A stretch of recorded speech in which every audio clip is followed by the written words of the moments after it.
আমাদের সর্বভারতীয় তৃণমূল কংগ্রেসের প্রার্থী ডাক্তার কাকলি গুরুদাসের সমর্থনে আমাদের এই পথসভা। তো সেই পথসভাতে ইতিমধ্যে আমাদের মধ্যে হাজির হয়েছেন আমাদের অভিভাবক, আমাদের রাজনৈতিক পথ নির্দেশিকা দেগঙ্গা, আমাদের দেগঙ্গার মেসি বলবো, যার সামনে বক্তব্য রাখা আমাদের মতো মানুষের ছেলেদের পক্ষে খারাপও লাগে। কারণ মঞ্চে মেসি বসে থাকলে কিষাণুদের মতো প্লেয়ার তখন এমনি স্বাভাবিক পা কাঁপে। সেই মিন্টু শাহজি, তাকে শ্রদ্ধা এবং সালাম জানাই। এবং মঞ্চে আছেন আমাদের অন্যান্য গুণীজন ব্যক্তি এবং আশপাশে অনেক মানুষকে দেখতে পাচ্ছি, পথ চলতি মানুষ, সাধারণ মানুষ, ব্যবসায়ী, দোকানদার, সকলকে আমার তরফ থেকে হার্দিক অভিনন্দন, সবুজ অভিনন্দন জানিয়ে আমাদের এই পথসভা সারা ভারতবর্ষের রাজনীতিতে আজকে দেখবেন, ভারতবর্ষ কাশ্মীর থেকে কন্যাকুমারিকা, এত বড় একটা দেশ, সেই দেশের 140 কোটি মানুষ, তারা নির্ধারণ করবে আগামী দিনে, আগামী 5 বছরের জন্য ভারতের সংবিধান কিভাবে রচিত হবে, ভারতের ধর্মনিরপেক্ষ, যে কথা আমাদের এনামুল মোল্লা সাহেব বলছিলেন, ভারতবর্ষের সাম্প্রদায়িক শক্তি, ভারতবর্ষের ধর্মনিরপেক্ষতা, ভারতবর্ষের অখণ্ডতা বজায় থাকবে কিনা। তেমনি বাংলাতেও দার্জিলিং থেকে দেগঙ্গা 42টা কেন্দ্রে নির্বাচন হচ্ছে। এই 42টা কেন্দ্রে আমাদের তৃণমূল কংগ্রেসের প্রার্থীরা তারা প্রতিদ্বন্দ্বিতা করছেন। বাংলাতে আমাদের বিরুদ্ধে প্রতিদ্বন্দ্বিতা করছেন কারা? একদিকে বিজেপি, একদিকে মার্কসবাদী কমিউনিস্ট পার্টি, একদিকে অল্প কিছু সিটে জাতীয় কংগ্রেস, এবং নতুন একটি দল, মৌলবাদী সংগঠনের দল, সাম্প্রদায়িক উস্কানিমূলক দল আইএসএফ, তারা কটা বুথে প্রতিদ্বন্দ্বিতা করছে। আমি শুধু এই এলাকার মানুষের জন্য বলবো, আমার সারা ভারতের রাজনীতি নয়, বাংলার বিভিন্ন প্রান্তের রাজনীতি নয়, কারণ আমরা আজকের দিনে দেখবেন মানুষ এতটা এগিয়ে গিয়েছে বাংলাতে, যে মুখ্যমন্ত্রী নবান্নে বসে কি বলছেন হয়তো মিন্টু শাহজি জানতে পারছেন না, কিন্তু আমার গ্রামের করিম চেটা সে সবার আগে জানতে পারছে, কারণ তার মোবাইলে যে স্মার্টফোন, তার পকেটে যে স্মার্টফোনটা আছে, তার মারফত সে জানতে পারছে যে মুখ্যমন্ত্রী আবার কি প্রকল্প ঘোষণা করলো। তাই জন্য বাংলার জমিনে যে সর্বভারতীয় তৃণমূল কংগ্রেস প্রতিদ্বন্দ্বিতা করছে 42টা সিটে, তারই একটি সিট আমাদের বারাসাত লোকসভা। এই বারাসাত লোকসভাতে গতবারে আমরা দেগঙ্গা থেকে একটা প্রচুর মার্জিনের লিড দিয়ে আমরা কাকুলিদিকে পাঠিয়েছিলাম। আমাদের লক্ষ্য, আমাদের উদ্দেশ্য, আমরা দেগঙ্গায় যেভাবে একত্রিত হয়ে দেগঙ্গার মানুষ, হিন্দু, মুসলিম, আদিবাসী, যেভাবে আমরা মিলেমিশে থাকি, আমাদের লক্ষ্য সবার প্রথম যে আমরা সঠিকভাবে আমাদের নিজস্ব ভূমিতে আমরা দিন জীবনযাপন করব।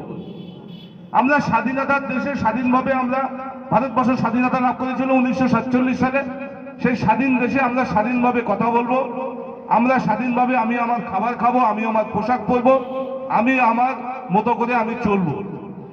যে সংবিধান আমার যে অধিকার দিয়েছে, সেই অধিকার অনুযায়ী আমার জীবনযাপন আমি বজায় রাখবো, যেটা আমার সংবিধান শিখিয়েছে। কিন্তু আজকের দিনে দেখুন 2014 সালের পরে, আমি বলবো 2014 সালের পরে যে একটা নতুন সরকার এসছে ভারতবর্ষের জমিনে, ভারতীয় জনতা পার্টি, যে সরকারটি আসার পরে 2014 সাল থেকে 2024 এই 10 বছর, গত 5 বছরে তিনি অনেক লোভ লালসা আমাদের মধ্যে দেখিয়েছিলেন। আবার 2024 এসে নতুন করে আমাদেরকে ভাবাচ্ছে, আমাদেরকে স্বপ্ন দেখাচ্ছে।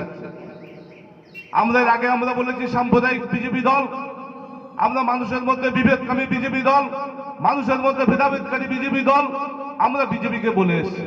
কিন্তু বাংলার জমিনে আজকে কি হচ্ছে?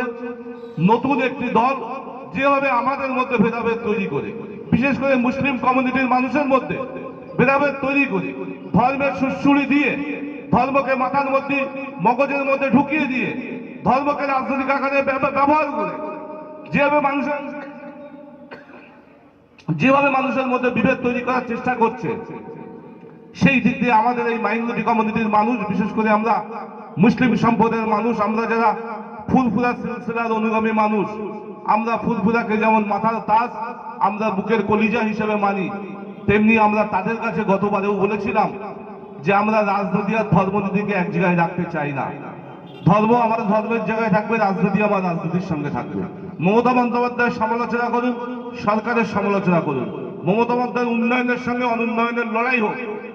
আমাদের নেতা অভিষেক বন্দ্যোপাধ্যায় তার প্রত্যেকটা মিটিংয়ে, তার প্রত্যেকটা র্যালিতে তিনি যখনই বক্তব্য রাখছেন, তিনি একটি কথা আমাদেরকে শেখাচ্ছেন বা আমাদের মধ্যে বলছেন যে মোদী বাবু, তুমি তোমার রিপোর্ট কার্ড নিয়ে আসো। আমি আমার রিপোর্ট কার্ড আমি 2021 সালে আমি দিয়েছিলাম, আমি আগামী 2026 সালে আমি মমতা বন্দ্যোপাধ্যায়ের সরকারি রিপোর্ট কার্ড আমি দেব। আমি তো এসেছি লোকসভা নির্বাচনের প্রচার করতে। সেই লোকসভা নির্বাচনকে সামনে রেখে আমাদের এই পথসভা চলছে।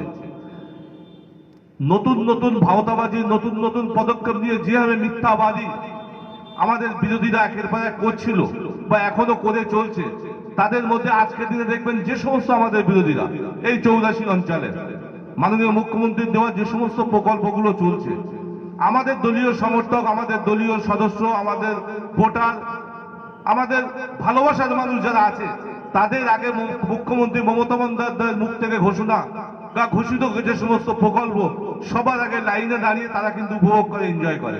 আমাদের কোনো আপত্তি নেই।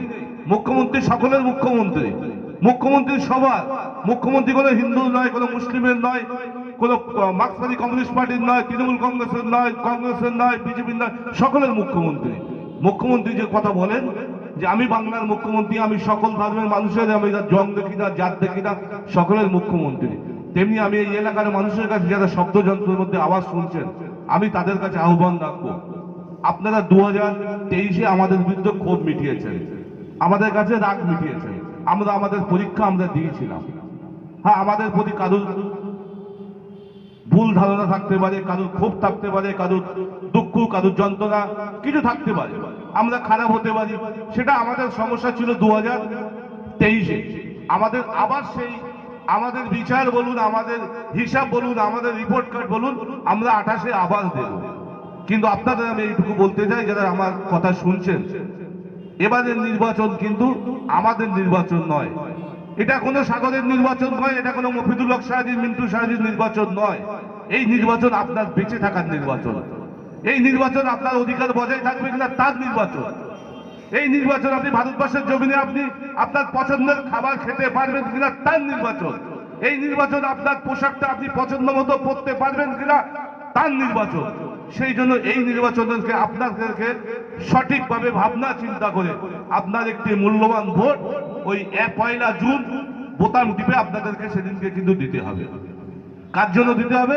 আমি আমার নিজের জন্য দেব, আমি আমার পরিবারের জন্য দেব, আমি আমার পাড়ার মানুষের জন্য দেব, আমি আমার সমাজকে ভালো রাখার জন্য দেব। সেই জন্য সিদ্ধান্ত কিন্তু আপনাদেরকে নিতে হবে। সব রাজনৈতিক দল আসবেন, তারা তাদের কথা বলবেন, তৃণমূল কংগ্রেস চোর, চুরি করছে, চোর চোর চোর, তৃণমূল কংগ্রেস চোর।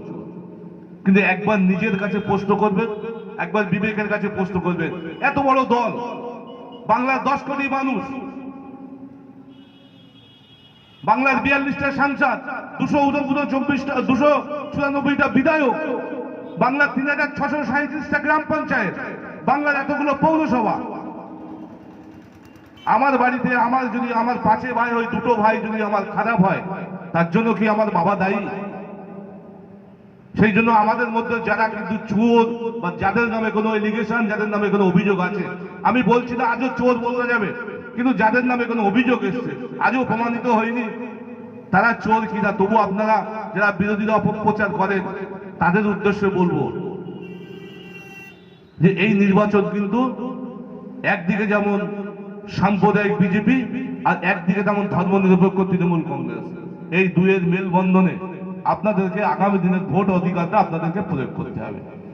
সেই জন্য মোদীবাবু কিন্তু একের পর এক আমাদের রাজ্যের বিভিন্ন প্রান্তে যেভাবে মোদীবাবু এবং অমিত শাহ যেভাবে এসে আমাদেরকে বিভিন্নভাবে আমাদেরকে ভেদাভেদ বা আমাদের মধ্যে বিভ্রান্ত করার চেষ্টা করছে, সেই দিক দিয়ে আপনাদেরকে বলবো সজাগ থাকতে, সচেতন থাকতে।